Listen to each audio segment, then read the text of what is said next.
What is up, people? Welcome back to another YouTube video. Really appreciate all of the recent support on the past two vlogs. Today I wanted to have a bit more of a sit down with you guys, so there's not going to be as much going out and about, but there's a few important topics to cover. So if you do like UK reselling content, make sure to click that subscribe button. We are going to be continuing the year with at least a video a week. If possible, I'm going to try to do more, but let's stick to that for now. So today there's a couple main things I want to talk about. One being the upcoming sneaker releases. So we have the Mars Yard 3.0s and also the Travis Scott Jordan 1 Low fragments.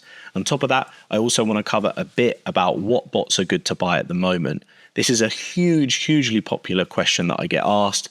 If I do a TikTok live stream, if I post a video about botting inside of our Discord. So I thought I could give you guys a few tips and tricks on what bots are working well at the moment on certain websites. So the original Mars Yard, the 1.0, released back in 2012. If you guys don't know anything about this shoe, it is one of those big grail status shoes. Now the reason for this is it's Nike in collaboration with an artist called Tom Sachs.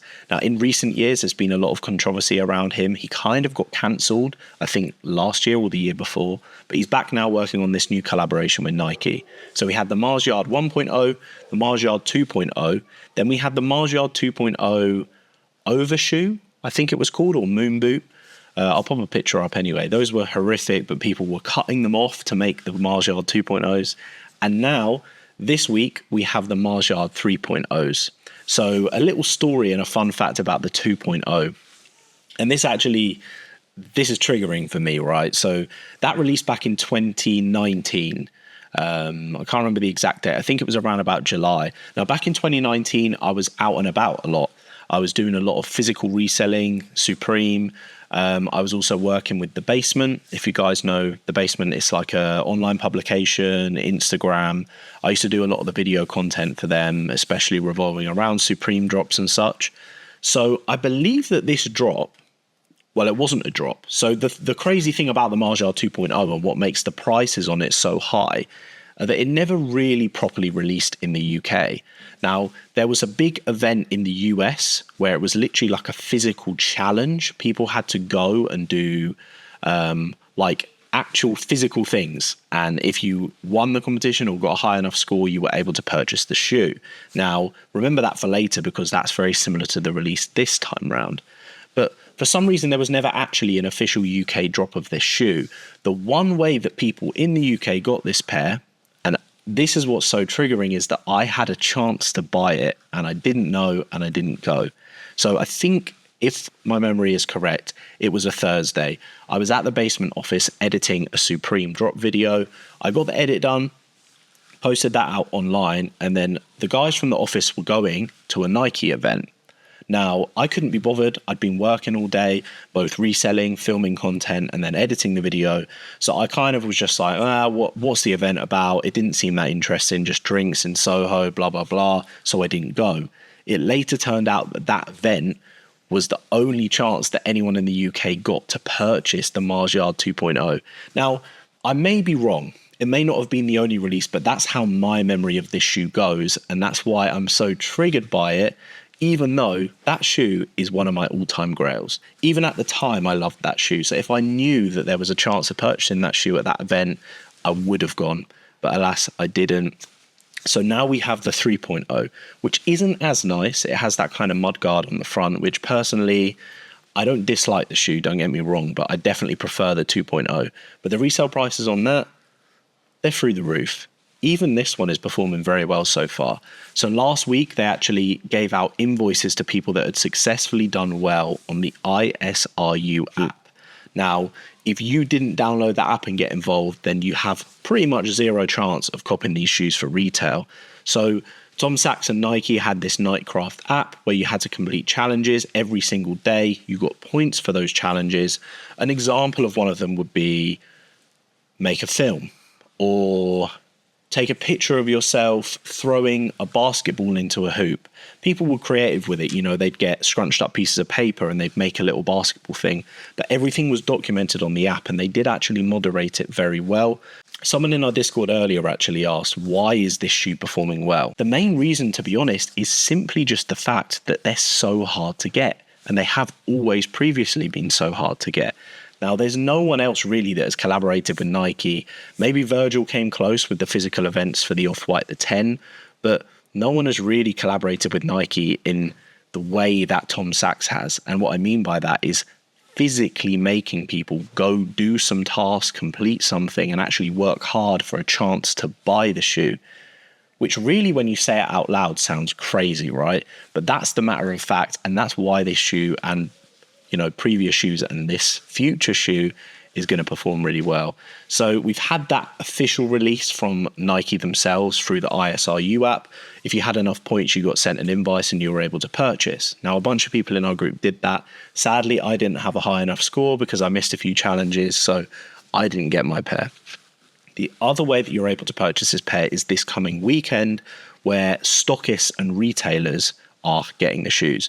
Now, the catch here is that they are asking for your ISRU serial number, and they're going to be checking your points, and they're favoring people with higher scores than others. So if you didn't get involved on that app, then you are going to have a hard time copping this shoe, sadly. And that is why the resale price on it is so high.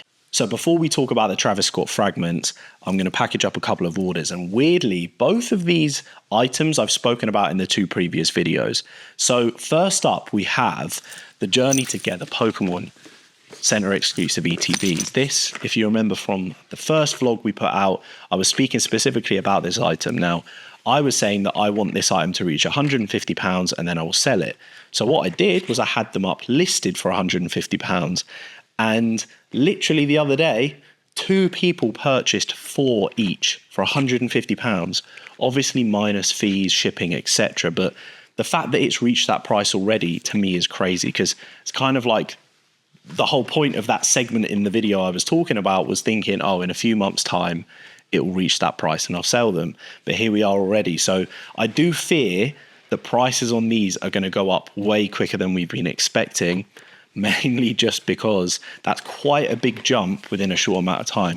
In the last video as well, I did explain to you guys about the Pokemon market analysis tool we have inside of our group, which did also trigger when the price value raised on these. So if you do want to know more about Pokemon investing and get some tools that can give you statistics and numbers to look at, then definitely check out our group.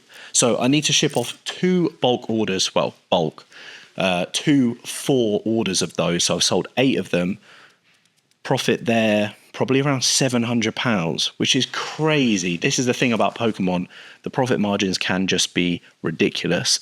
Now, the other item I have is one of the paintings that we were speaking about. So someone that I know through reselling actually messaged me after I spoke about some of the art in the last video. Now, they work for a company called Fair Art, which is essentially like a StockX for art. Now, he recommended that I list everything on their platform and that he would let me know if there's any interested buyers. So someone actually came along with a decent bid for one of these items. Now, if I go back and check, I do believe it's around about the retail price that I paid. But to be honest, it's around about £1,300 that I'm going to get from this sale. And I can do way more with that capital than holding onto this art and hoping that it goes up in value. So here is the piece in question. It's by the Connor brothers, who are quite famous artists. I don't know how well I can show you because it's been rolled up for literally years, but very cool piece. Selling this for £1,360, and I believe I paid £1,200, so I think I'm actually making a bit of profit on this. So I'm going to get this shipped off. I need to package it up in a tube and also find a certificate of authenticity, which is a little bit tricky. Here we go. I actually do have it. 1 of 2 edition, this piece. Just don't know how much you can see on there, but that is signed by Stowe Gallery. Edition of 10, sorry. And this is 1 of 2 artist proofs. So thankfully, that sale is going to go through and get a nice little 1.3K.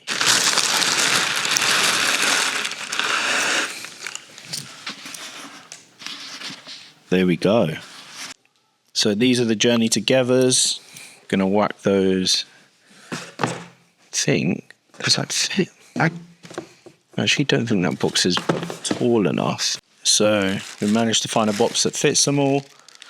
So there is 4, and then I just need to find another of the same box. But thankfully, I've got a load of this. I don't even, what do you call this? Bubble wrap, kind of, whatever you call them.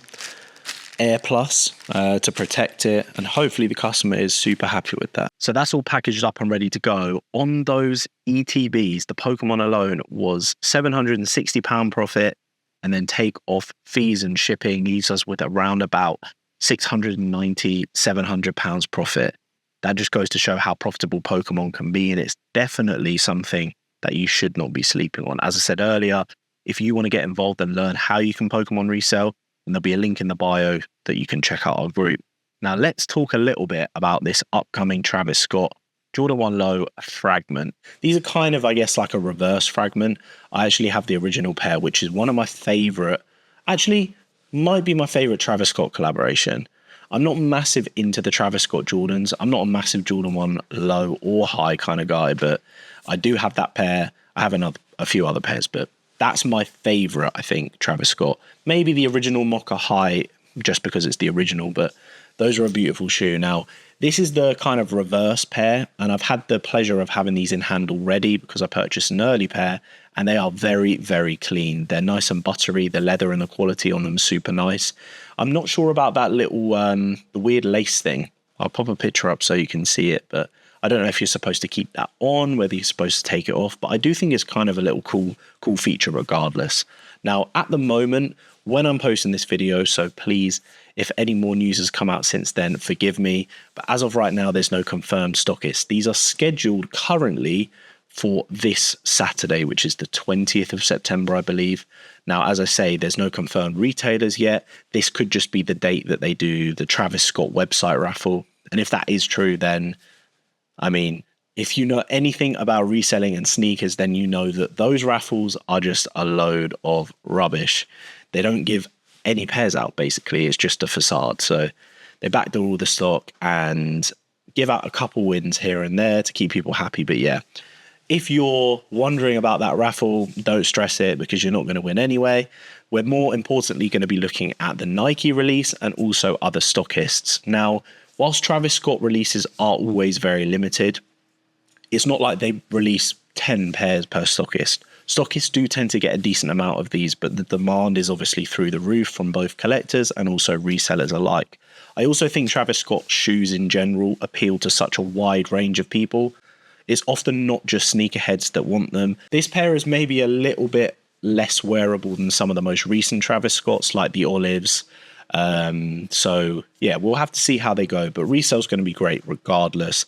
Any further information on this release, we will of course post it in our Discord. So if you want a chance at grabbing these for retail, definitely get involved. But also I'll try to keep the content as up to date as possible. So any further news on stock, stockists, etc., I'll try to post either on our TikTok, Instagram, or here on YouTube. So I've actually just managed to code up a few little bits.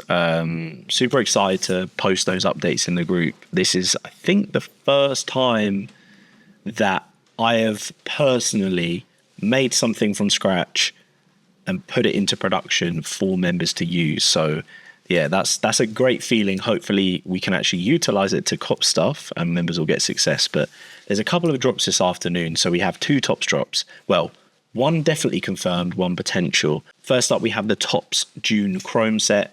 Now, Tops and June have collaborated in the past, but it was an edition of 500, so super, super limited.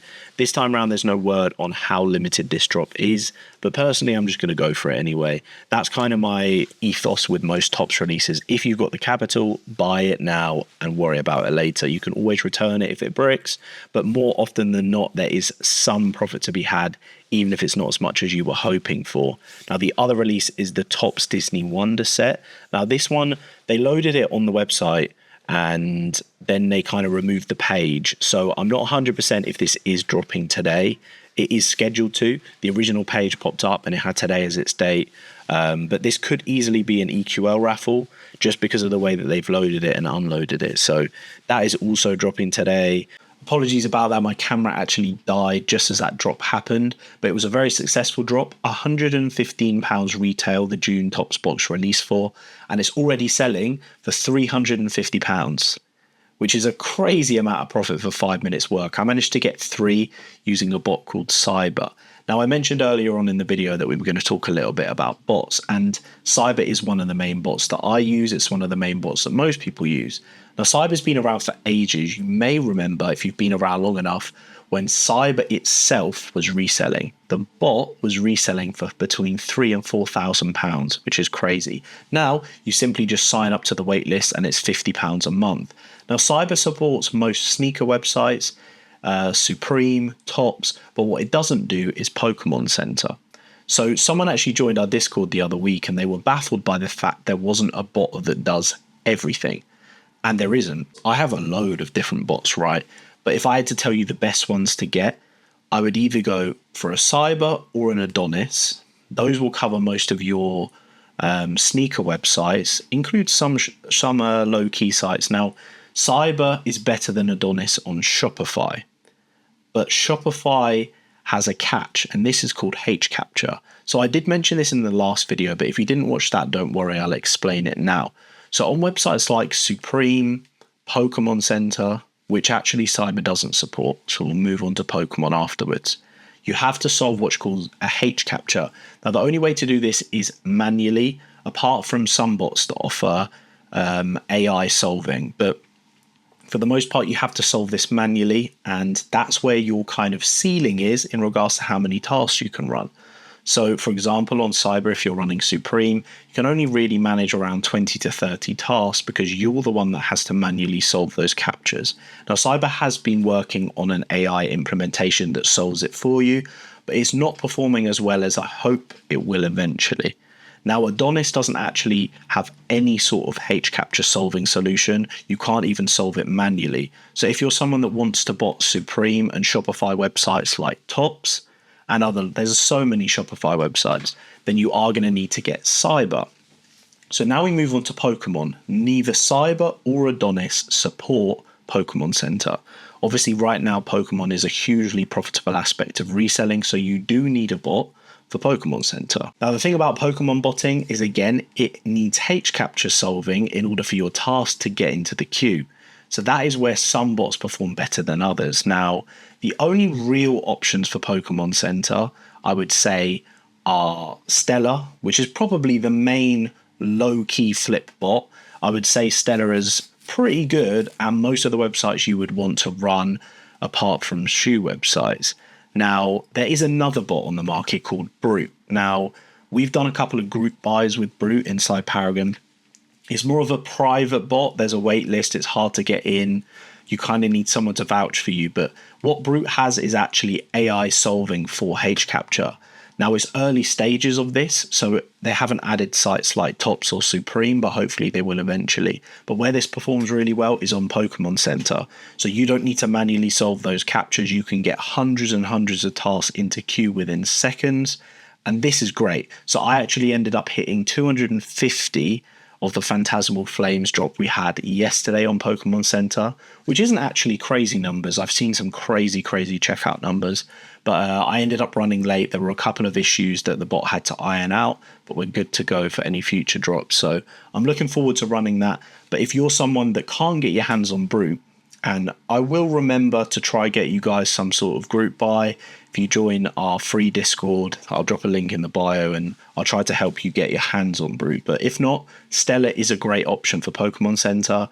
I think it also does have Tops. I'm not sure how it performs, but those are your main bots. Adonis and Cyber are your main two for sneaker websites, and then Stellar or Brute are your main ones for Pokemon Center and other low-key things. I will try to do some more in-depth botting footage, but to be honest, when these drops are going on, my brain is just fried, and the last thing that I'm trying to think of doing is explaining what's going on to a camera or even recording it, because my laptop just starts overheating like crazy. I tried to record the Supreme live cop on the week 1 drop, and my laptop just froze. It ruined the drop for me, essentially trying to film it. So I will try my best because I know you guys like that style of content. Now, I tried to keep this video short because our last YouTube video was like 26 minutes long, but sadly this one's probably going to be long as well. But I hope you guys are enjoying them as much as I am enjoying making them, and make sure to click that subscribe button, like this video, share it, comment, all of that good stuff, because it keeps me motivated to make further content. And make sure you tune in to the next video. Good luck on the Mars Yards, the Travises, and any other drops that you're going for. See you in the next video.